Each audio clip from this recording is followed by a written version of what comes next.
Bismillahirrahmanirrahim. Assalamualaikum warahmatullahi wabarakatuh. Baik teman-teman, bagaimana kabarnya? Tetap semangat ya untuk belajar TOEFL secara online. Baik, kali ini kita akan memasuki skill keempat, namun terlebih dahulu sebagaimana biasanya mari kita berdoa agar diberikan pemahaman oleh Tuhan Yang Maha Kuasa. Berdoa sesuai dengan keyakinan. Amin. Baik teman-teman, pada kesempatan kali ini kita akan memasuki skill keempat, yaitu berkenaan dengan present participle ya, dan tentunya kita ambil pelajaran ini dari buku Longman ya. Buku Longman itu adalah buku yang dipakai di semua kursusan ya. Bukan semua, mungkin hampir seluruh kursusan TOEFL itu pasti menggunakan buku Longman. Entah kadang hanya diganti sampulnya atau apa ya, pengalaman saya sih seperti itu. Mungkin beda pengalaman teman-teman ya. Nah, sebelum kita memasuki skill keempat, present participle, kita akan terlebih dahulu membahas skill sebelumnya. Skill sebelumnya saya sudah memberikan 2 soal tentang apositif ya. Mari kita bedah ini dulu. Kalimat pertama berbunyi Valentine's Day February 14 is special holiday for sweetheart. Kalau kita lihat di sini ada 2 koma ya teman-teman ya. Kalau 2 koma itu kemarin apa tandanya, dia adalah apositif ya, apositif yang berada di tengah, yang berarti dia menjelaskan kata sebelumnya atau subjek. Mana subjeknya? Yaitu adalah Valentine's Day, dia adalah subjek. Berarti mana verbnya? Verbnya biasanya setelah komanya apositif, yaitu is gitu ya. Jadi Februari 14 itu sebenarnya menjelaskan Valentine's Day. Valentine's Day, apa itu Valentine's Day? Yaitu Februari tanggal 14 is merupakan hari libur spesial. Jadi jangan sampai kita menganggap bahwasanya Valentine's Day ini subjek dan Februari ini juga subjek. Kita menganggap ada double subjek. Ya, jangan sampai seperti itu. Tapi Valentine's Day adalah subjek, Februari 14 adalah positif penjelasnya. Berarti kalimat ini adalah correct ya. Oke, kalau yang ini karena ada for, berarti sweetheart adalah object of preposition. Gabungannya disebut dengan prepositional phrase. Pelajaran sebelumnya ya. Di skill 2 yang fungsi sebagai keterangan. Kalimatnya correct. Kalimat kedua. Kita lihat di sini ada komanya 1. Kalau komanya 1 itu menunjukkan bahwa kalimat sebelumnya merupakan apositif ya. Berarti dia menjelaskan kata setelahnya, yaitu psikologis sebagai subjek. Verbnya adalah was often invited. Berarti apositifnya di depan, dia menjelaskan si subjek yang berada di belakangnya. Sudah ada subjek, sudah ada verb. Oke, di sini juga ada for Sunday dinner, ada for, berarti dia prepositional phrase ya, keterangan juga. Berarti kalimat ini kita sebut dengan correct. Oke, sekarang kita masuk ke skill 4, present participle. Saya harap teman-teman untuk memperhatikan karena ini kita harus fokus ya, konsentrasi. Lumayan ini stepnya. Kita bahas present participle, akan tetapi sebelum itu kita harus mengetahui dulu adjective clause. Saya akan menjelaskan bagaimana kita bisa sampai ke present participle. Kita harus memulai memahami dengan adjective clause. Adjective clause adalah anak kalimat yang berfungsi menjelaskan noun sebelumnya. Ingat, dia adalah anak kalimat yang berfungsi menjelaskan noun sebelumnya. Mari kita lihat contohnya.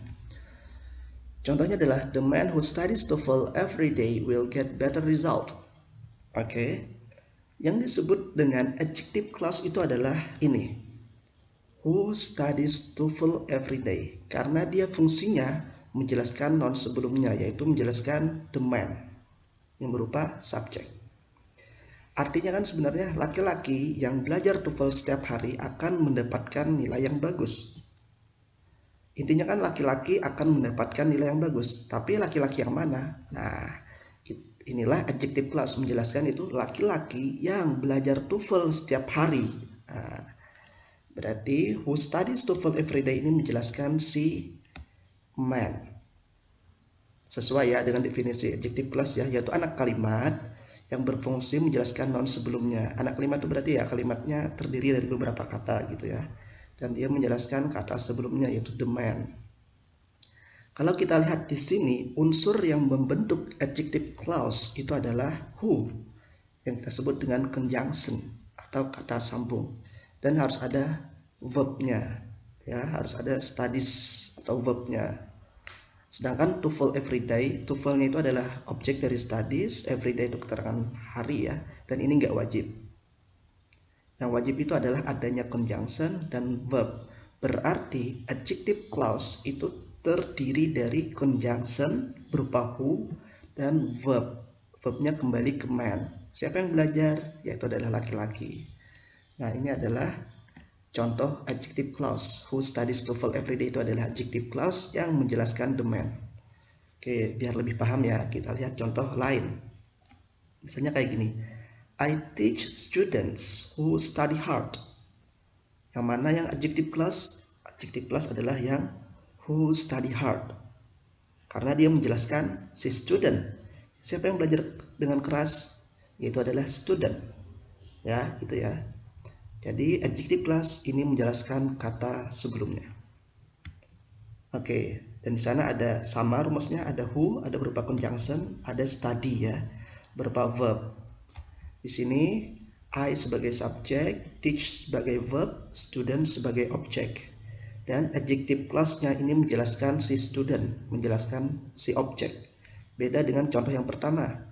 Pertama ini who studies ini menjelaskan the man, dan the man di sana berupa subjek. Berarti di sini adjective clause-nya menjelaskan si subjek. Nah, dengan demikian dapat kita pahami bahwasanya rumusnya adjective clause itu adalah perpaduan antara conjunction, yaitu kata sambung who, plus verbnya, plus langsung verb yang menjelaskan kata sebelumnya. Apa saja yang termasuk conjunction? Conjunction itu adalah who itu khusus untuk orang ya. Kalau kita lihat contoh sini sebelumnya, who study, siapa yang belajar? Yaitu students. Student adalah orang, manusia. Kita lihat juga contoh yang nomor 1, who studies, siapa yang belajar? Yaitu the man, person ya. Berarti who itu untuk person. Sedangkan which itu untuk thing, benda, binatang, misalnya a cat which eats rice is my cat, misalnya kucing yang memakan nasi adalah kucingku. Atau that itu bisa person, bisa thing ya, bisa benda. Ini adalah rumusnya adjective clause. Sampai di sini dapat dipahami dulu teman-teman untuk adjective clause. Kalau belum paham bisa tanya atau diulangi lagi bagian di sini ya. Karena kalau kita belum paham adjective clause sulit nanti untuk memahami present participle, proses perubahannya. Bisa ya teman-teman ya. Nah,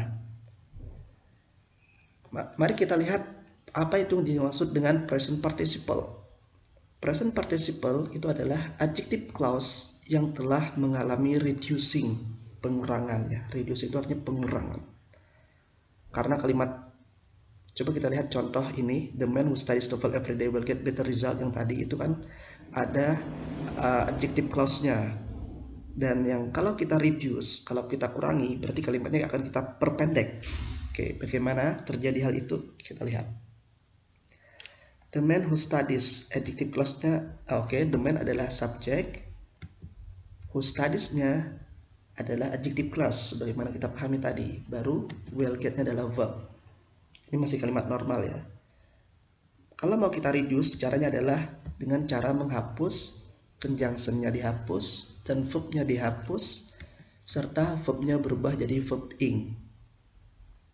Saya ulangi, untuk menjadikannya sebagai present participle, who yang berupa conjunction dihapus, studies-nya, verb-nya dirubah menjadi verb ing. Akhirnya kalimatnya menjadi seperti ini. The man studying TOEFL every day will get better result. Ya, jadi who studies itu diubah menjadi studying. Who-nya hilang, verb-nya berubah menjadi studying. Artinya sama, artinya laki-laki yang belajar TOEFL setiap hari akan mendapatkan hasil yang lebih bagus. Kita lihat contoh selanjutnya. Nah, berarti studying ini berubah menjadi adjective, bukan adjective clause lagi. Karena kalau adjective clause itu kan yang kalimat panjang ya. Kalau adjective itu ya satu kata ini. Ya, jadi studying-nya ini bukan verb, tapi dia adjective. Verb utamanya adalah will get. Bisa dipahami ya. Kita lihat contoh yang kedua. I teach students who study hard. Ini kalimat yang normal.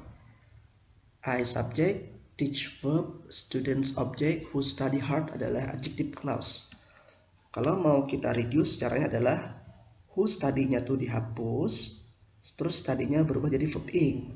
Akhirnya kalimatnya menjadi I teach students studying hard. Subjeknya adalah I, teach verb, students adalah verb, studying adalah adjective. Hard ya adverb ya. Aku mengajari siswa-siswa yang belajar dengan keras. Oke, ini ada peringatan.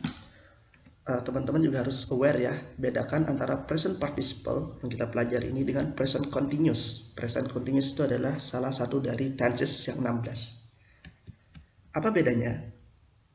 Kalau present participle itu rumusnya hanya verb ing ya, dan artinya itu yang. Oke. Sedangkan present continuous itu rumusnya ada to be dulu, is, am, are, baru setelah itu ada verb ing dan artinya sedang. Mari kita lihat contoh agar lebih paham. Contoh present participle, the woman cooking rice is usnul. The woman subject, ada cooking berupa adjektif, dan sebelumnya tidak ada to be ya. Beda dengan present continuous yang ada to be sebelum verb ing. Nah, karena tidak ada to be, bukan the woman is cooking ya, tapi the woman cooking, karena cooking ini menjadi present participle atau adjektif.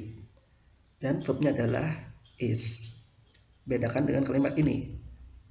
Present continuous. The woman is, ada is-nya, is cooking rice. Oke, the woman adalah subjek, is cooking rice adalah verb. Dan artinya di sini adalah the woman, perempuan, is cooking, sedang memasak nasi.